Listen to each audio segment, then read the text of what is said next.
La República Islámica de Irán lanzó su mayor ataque con misiles contra Israel. Es la última página de una crisis que se agrava en plena guerra entre Israel y la milicia islamista Hezbollah en el sur del Líbano. La Unión Europea condenó el ataque de Irán con la mayor firmeza, que constituyen, dice el comunicado, una grave amenaza para la seguridad regional. Soy Jenny Pérez, aquí en Berlín. Destacamos. La República Islámica de Irán lanza casi 200 misiles contra territorio israelí. El sistema antimisiles israelí, el Domo de Hierro, logró interceptar la gran mayoría de ellos. Los hechos generaron la alerta máxima en Israel y la evacuación masiva de la población en búnkeres. Paralelamente, el ejército israelí efectúa una incursión por tierra contra milicianos de Hezbollah en el sur del Líbano. Se informa de intensos combates y de una compleja evacuación de civiles. A esta hora, el ejército israelí asegura atacar posiciones de Hezbollah en el sur de Beirut, la capital libanesa. Y en México asume la primera mujer presidente del país. Ante líderes internacionales, Claudia Sheinbaum promete reafirmar las bases del gobierno de su padrino político, el presidente Andrés Manuel López Obrador. Se lo contamos.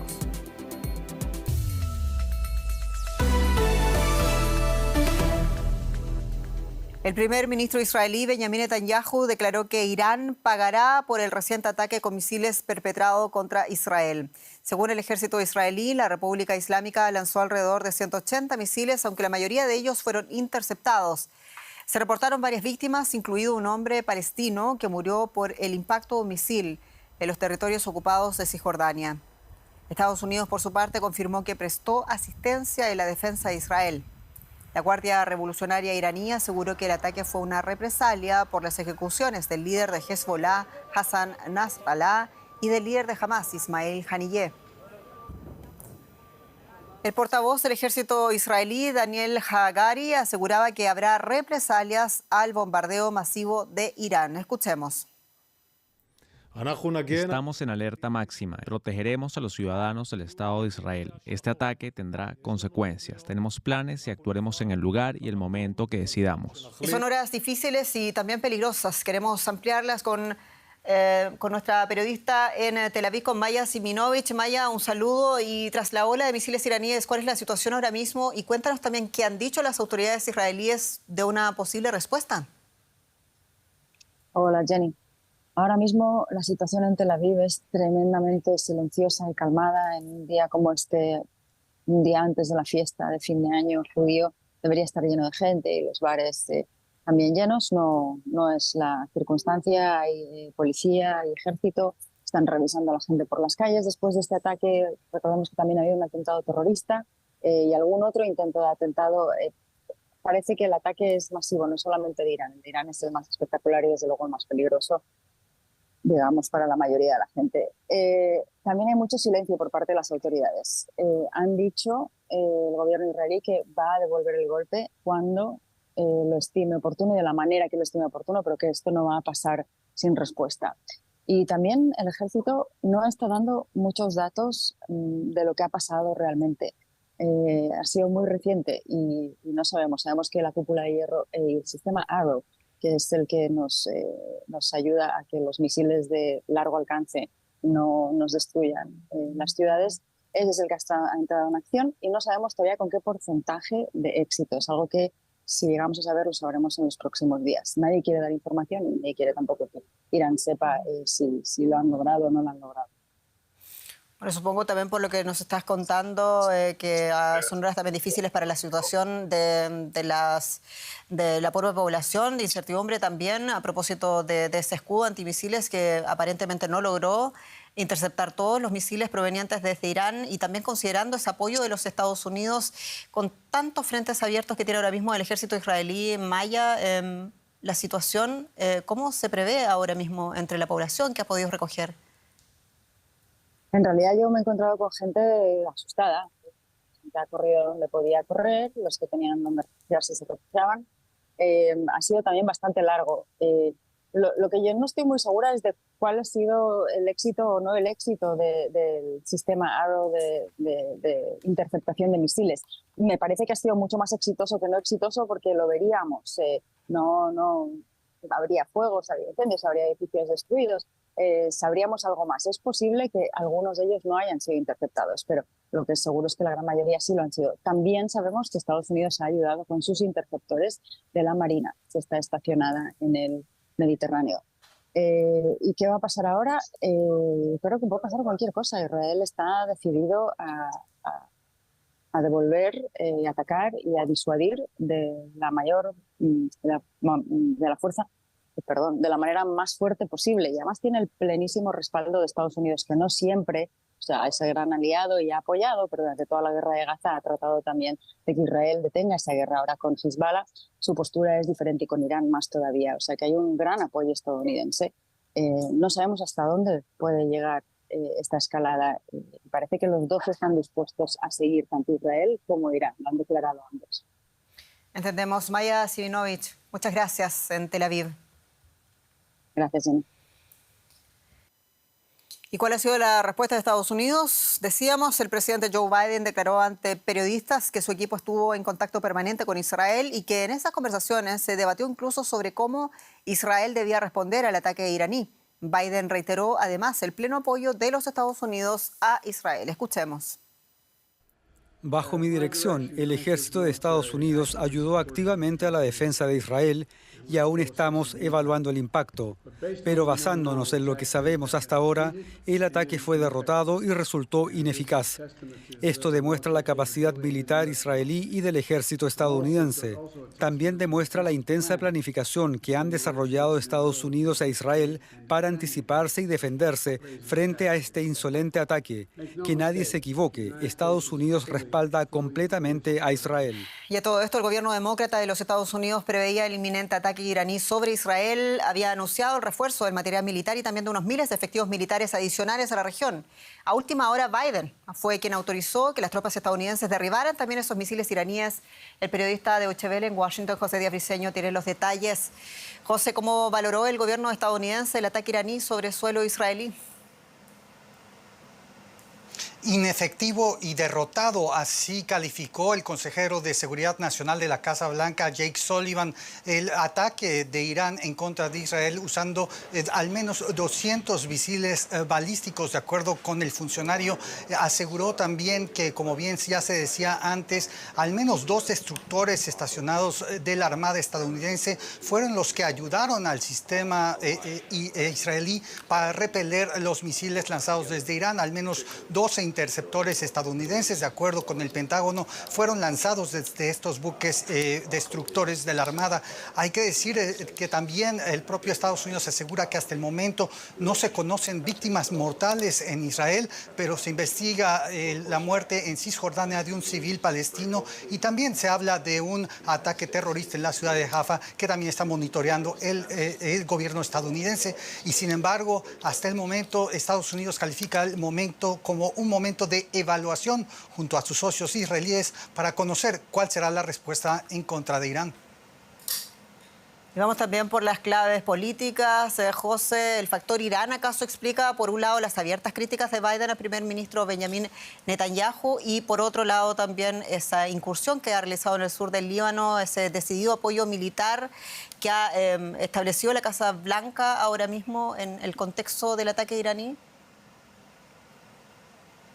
Sin duda, la semana pasada fue una semana difícil para la Casa Blanca después de que el primer ministro Netanyahu avanzara en ataques contra Líbano, Hezbollah, posiciones en ese país, sin que Estados Unidos estuviera avisado e incluso renegando de una propuesta de cese al fuego presentada por Estados Unidos y Francia. Y sin embargo, después de la muerte de Hassan Nasrallah, básicamente Estados Unidos ha tenido que apoyar la eliminación del jefe de la milicia Hezbollah, esto apoyando las acciones de Israel a pesar de que el llamado ha sido a desescalar, y esto habla de lo que justamente mencionas tú, Jenny. El primer ministro Netanyahu sabe que Estados Unidos está a alrededor de un mes de elecciones presidenciales y el régimen demócrata aquí no puede desprenderse fácilmente de dejar solo a Israel en un momento tan crucial, y es por eso que en estos momentos el llamado ya no necesariamente es impedir que hagan estas incursiones, sino solo a contener el mayor daño posible. José Díaz Briceño, muchas gracias por estas informaciones en Washington. Y lo decíamos, paralelamente el ejército israelí realiza por primera vez en 18 años una incursión militar por tierra en el sur de Líbano. El portavoz del ejército aseguró que se trata de incursiones limitadas a lo largo de esa frontera entre Israel y el Líbano contra la milicia chiita Hezbolá. El Ministerio de Salud libanés confirmó 95 muertos en las últimas 24 horas y más de 1 millón de desplazados. Los medios de comunicación estatales informaron de un bombardeo israelí que alcanzó un edificio cercano a un hospital en el sur de la capital.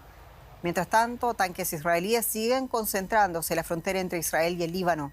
Israel ha emitido nuevas órdenes de evacuación para los pueblos fronterizos libaneses, un total de 30. Fuentes libanesas aseguran que Israel bombardea a esta hora el sur de Beirut.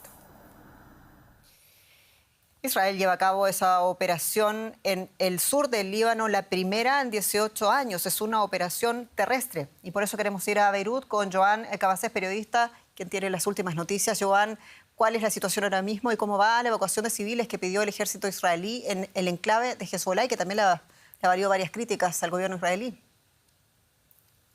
Hola, ¿qué tal? Bueno, la situación sobre el terreno es un caos y las cifras absolutas de desplazamiento de civiles van variando a cada momento, pero estar en Líbano permite ver el continuo movimiento de población. De hecho, en la misma capital, Beirut, donde nos encontramos, se hace evidente cómo hay centenares de miles de residentes de estos suburbios de Beirut que están siendo continuamente bombardeados por Israel, que están buscando refugio o hospedaje en otras zonas de la ciudad, puesto que se hace impracticable el hecho de desplazarse por la ciudad, por las carreteras de esta capital de Líbano, en un vehículo rodado. Hay que recordar que además de eso, Israel en el día de hoy ha lanzado órdenes de evacuación o de expulsión a los residentes de hasta 30 municipios del sur de Líbano. En concreto, Israel exige que estos residentes se muevan hacia el norte, en concreto más al norte del río Awali, que está a 60 kilómetros de distancia de la frontera con Israel. Luego, además de eso, en el día de hoy, Israel también ha emitido otro tipo de órdenes menos precisas, menos claras, pero que preocupan igualmente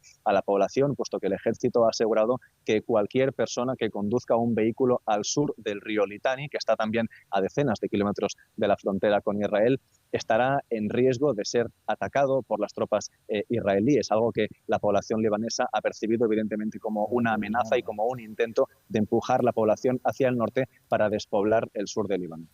Joan, y después de todo, ¿cuán grande ha sido el daño contra Hezbolá? ¿Ha hecho la milicia islamista acaso un control de daños?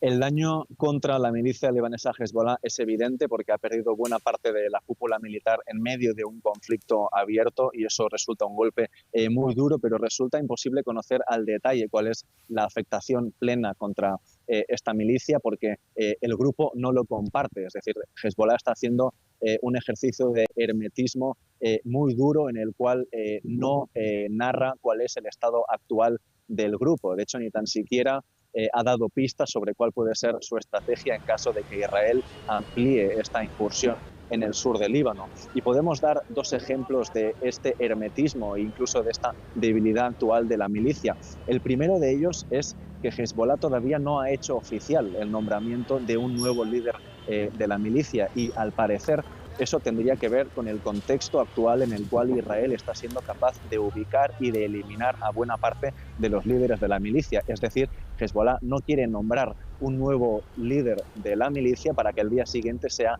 atacado por Israel. Otro ejemplo de este hermetismo es lo que está ocurriendo con las cifras de víctimas mortales. Hoy ya van 4 días desde el ataque brutal que mató a Hassan Nasrallah, seguramente junto con centenares de civiles, pero Hezbolá aparentemente está intentando que estas cifras no sean públicas, porque la milicia teme ser acusada de estar escondiéndose entre la sociedad civil. Joan Cabasés, muchas gracias. En Beirut. A vosotros.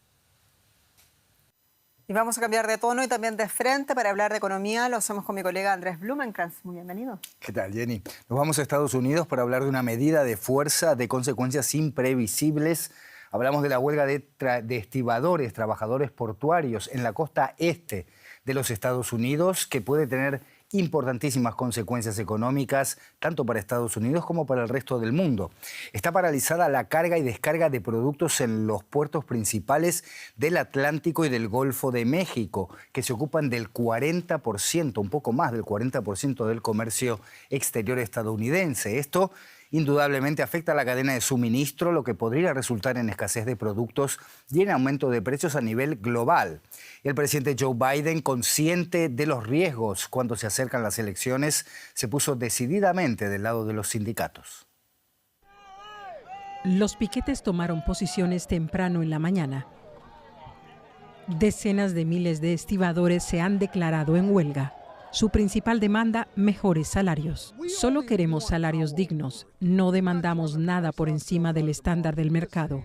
Lo que decimos, como todo el mundo, es que este es un buen país. Vemos a los atletas y a todo el mundo cobrar bien por su trabajo. Solo queremos una paga justa. El contrato entre los puertos y el sindicato expiró el lunes. La huelga afecta a más de 30 puertos en todo el país. La Asociación Internacional de Estibadores exige más dinero y protección laboral frente a la automatización. Los empresarios impulsan la automatización y lo justifican con la seguridad. Pero en realidad se trata de recortar costes laborales para aumentar sus ya excepcionalmente altos beneficios. Los últimos 6 años han demostrado que la automatización no puede sustituir a estibadores cualificados. Solo en los puertos de Nueva York hay por descargar casi 100.000 contenedores bloqueados ahora por la huelga. Esto podría costar a la economía estadounidense miles de millones de dólares al día y provocar un aumento de los precios y problemas de suministro que podrían extenderse mucho más allá de Estados Unidos. Vamos a profundizar en este asunto con la ayuda de nuestra corresponsal en Nueva York, Ana Nieto. Ana, el presidente Joe Biden sabe los efectos que una huelga de esta magnitud puede tener para la carrera presidencial. Se puso, como decíamos, decididamente del lado de los sindicatos y de sus demandas, apuntando incluso a las ganancias récord de los operadores. ¿Qué es lo que ha dicho Joe Biden? Pues a través de un comunicado el presidente ha pedido a los operadores que cierren un contrato justo. En este mismo comunicado ha hecho, por cierto, una mención al hecho de que todos los operadores son extranjeros. Biden hace mención al trabajo de los estibadores durante la pandemia y el beneficio de estas empresas, que ha sido de un 800% mayor por las complicaciones generadas durante la pandemia en las cadenas de distribución. Biden urge no solamente a una rápida negociación, sino que además ha reiterado que no va a usar las facultades legales que le da la legislación para detener la huelga, como le están pidiendo algunos legisladores, gobernadores de las zonas afectadas en la costa este y algunas asociaciones empresariales. Aunque las negociaciones se rompieron en junio, parece que en los últimos días ha habido un relativo acercamiento y que la subida salarial propuesta del 40% ahora se ha subido al 50%. Los sindicatos demandaban un 77% que puede haber quedado en un 61%. La otra demanda, la de mantener los puertos al margen de una automatización que no necesite asistencia humana, sigue sin avanzar. Ana, estamos escuchando escenarios posibles bastante apocalípticos. Las empresas logísticas han reanudado los protocolos de la época de la pandemia. ¿Cuáles son las consecuencias económicas que tiene esta huelga? El mismo presidente del sindicato, Harold Daggett, dice que con esta huelga se puede hacer mucho daño. Eso va a depender de cuánto dure. Muchas veces problemas de clima obligan a parar a los puertos entre 2 y 3 días, el trabajo se recupera, pero si es más de ese tiempo empiezan los problemas. Si dura semanas, el Bank of America ha dicho que puede provocar una congestión a nivel incluso global, y hay que tener en cuenta que los puertos de la costa este y el Golfo, que son los afectados, gestionan más del 40% del comercio de Estados Unidos. Fabricantes de autos y comercios están preparando ya las ventas de fin de año y se han preparado con anticipación, pero hay problemas con mercancías perecederas. 75% de los plátanos entran por estos puertos, el 80% también del café. Según JP Morgan, el coste al día puede ser de $5.000 millones. Es un cálculo de los más altos, puede ser menos, pero también va a impactar negativamente en el empleo de 100.000 personas en el sector logístico. Ana Nieto, Nueva York, gracias por este análisis. Hasta la próxima. . Gracias. Y en el Día Internacional del Café nos vamos a Colombia. Allí los cafeteros están viviendo una bonanza. La sequía que azota a Brasil, otro gran país productor, ha disparado los precios del grano. Pero también en Colombia se sufre el cambio climático. Cada vez es más difícil predecir las temporadas de lluvias. En la finca cafetera de Carlos Zuluaga se respira tranquilidad. Tras un par de años difíciles, por fin está recogiendo frutos que tendrán un mejor precio en el mercado. Estuvo mejor que el año pasado. ¿Por qué? Porque, digamos, el año pasado hubo un buen tiempo, hubo un verano mejor, o sea que la flor que hubo en las florescencias fructificó, entonces mejoró mucho la producción. Carlos explica que es difícil predecir el comportamiento de los cafetales porque los ciclos de lluvias han cambiado en el país. El tiempo ha cambiado, ya no son como esas épocas tan fijas de que llegaban las lluvias, luego llegaba el verano y así. Ya de pronto en este momento, por ejemplo, estamos ya en el mes de septiembre, se supone que ya deberían haber lluvias, pero estamos en un verano intenso.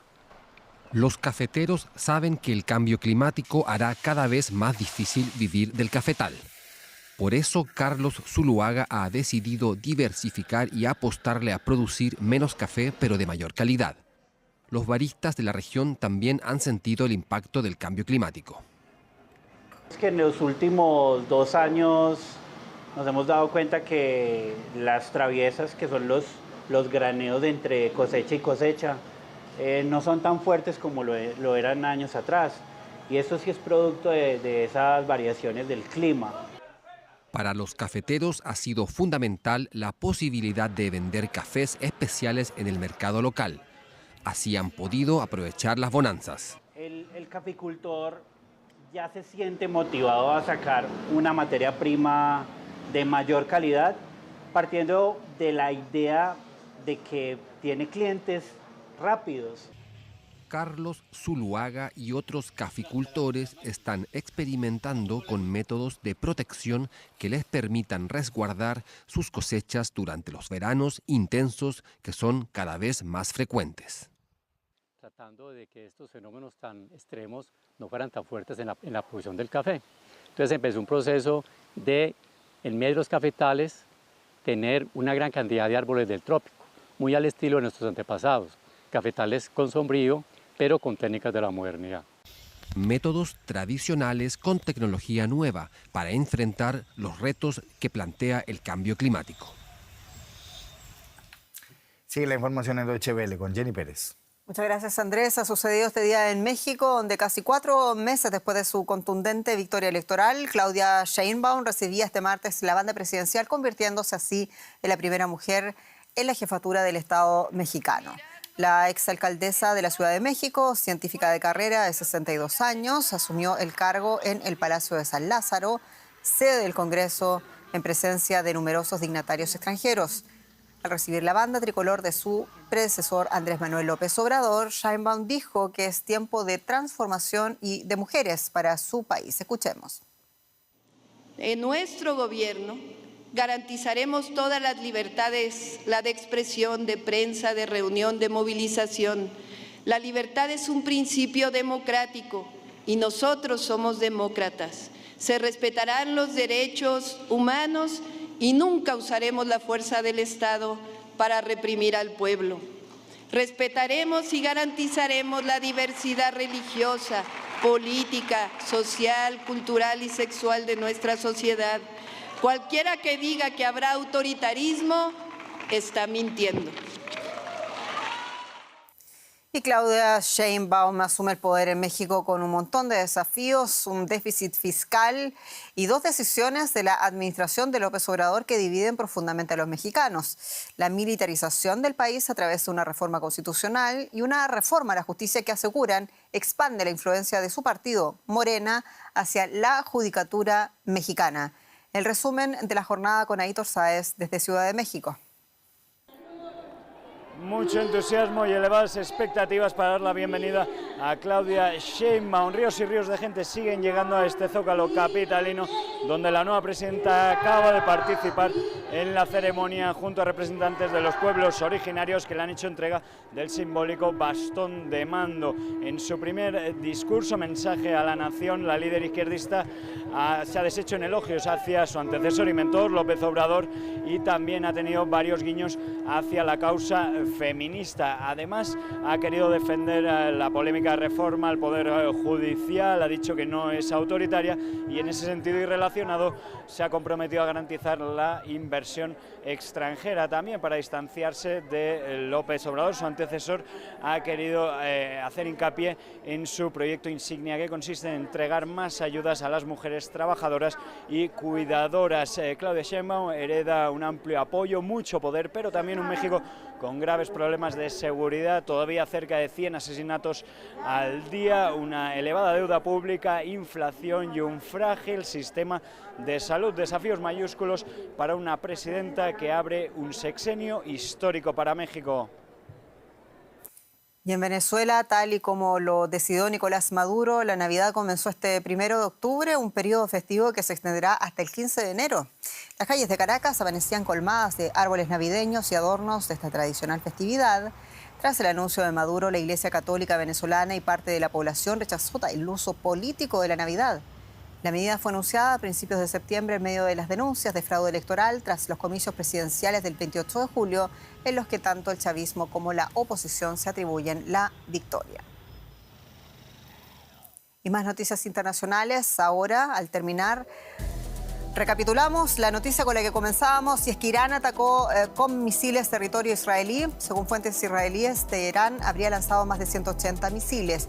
Según el ejército, y además confirmado por los Estados Unidos, la mayoría de ellos fueron interceptados por el escudo antimisiles israelí, el Domo de Hierro.